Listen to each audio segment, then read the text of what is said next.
Hockey is a very superstitious sport. The greatest player of all time, Wayne Gretzky, would apply baby powder to his stick before every game. The greatest player of the modern era, Sidney Crosby, refuses to walk past the visitors' locker room. The greatest player right now, Connor McDavid, can't afford new socks. But among the weird and unsettling superstitions in the NHL, nothing comes close to the oddities of goalies. But more importantly, why? Why are goalies so weird? This is Patrick Waugh. Look at any list of the best goaltenders of all time and he'll be somewhere near the top. He also talked to his post. The superstition started by accident. During the 1986 Stanley Cup playoffs, Waugh says the post helped him.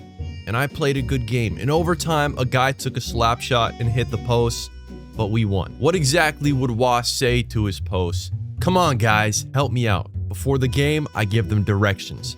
The goalposts are always with me. They talk back to me. Some nights they say bing, but some nights they have a bad night too. This is Ilya Bryzgalov. It's only a game.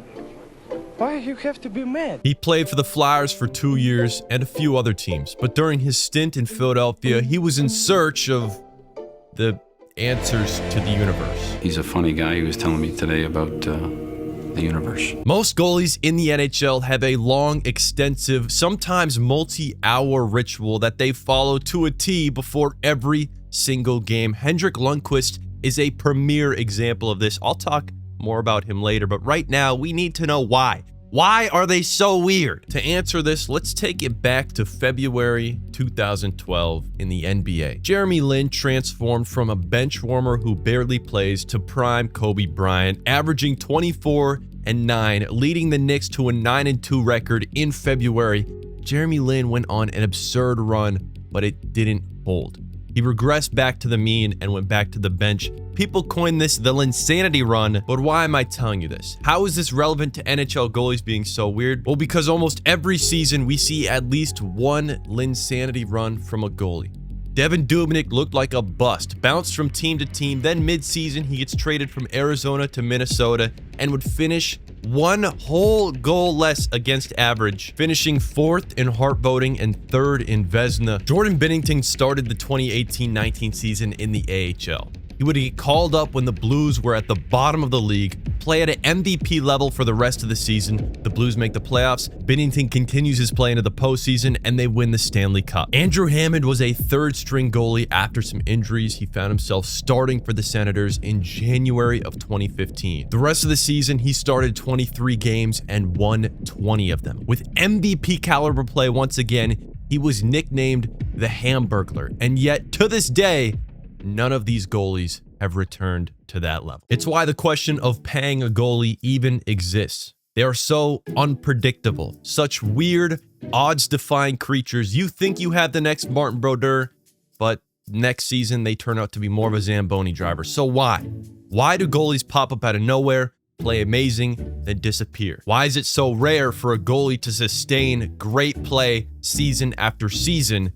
And how is it connected to their weirdness? Well, that's where my theory comes in. The most important thing a goalie can be is focused. In a league where every single player can shoot 75 plus miles per hour and shots are coming from the farthest of 70 feet or roughly 20 meters, there is no time to be anything but focused. With fractions of a second to react, to read the blade of the opponent's stick, guess the release point, track the puck through screens, deflections, and make a save, there is no time to be anything but focused. There is no break for a goalie's mental. Back-to-back Stanley Cup champion Sergei Bobrovsky says the most difficult save comes after not seeing any action for a while.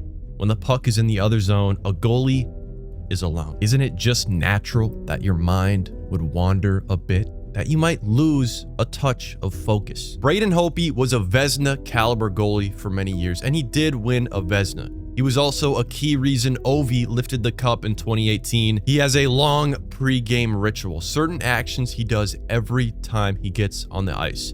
After every single time a goal gets scored on him, Holtby takes his water bottle, sprays it in the air, and watches one drop of water fall to help him refocus. Igor Shesterkin is one of the best goalies in the NHL right now. When asked to describe his mentality in net, he says, I try to focus solely on the puck. Just zone out everything. Push out everything else and focus on the opponent and the puck and what they can do and what I can do to stop it.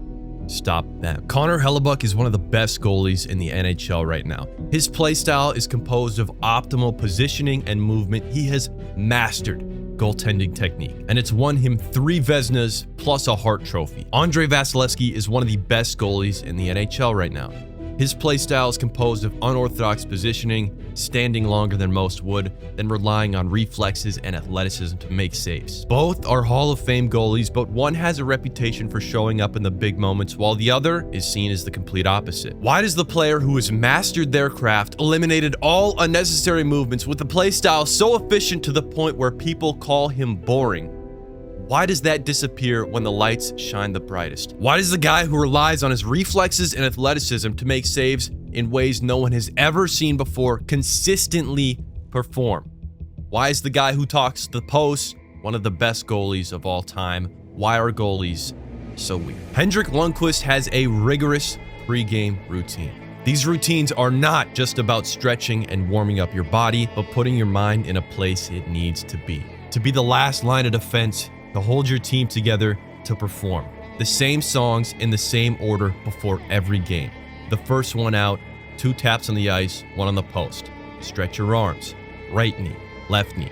Grab a puck, get a shot off. Game time. Tap the wall once before the first period, 2 taps before the second, 3 before the third. These behaviors are weird. They seem insane, alien. Why do they do this in the same way every time, always? Why are they always acting like this? It's because they are a lifetime of superstitions, routines, rituals, and experiences, all built towards one sole purpose: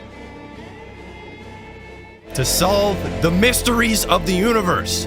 But hey, that's just a theory. If you enjoyed this hockey theory and want to see more, and I mean, let's be honest, you're at the end of this video, so you might as well hit that subscribe button. It's completely free, and I really appreciate it, and it really helps me out. Thank you so much for watching to the end of this video. I hope you have a good day, and goodbye.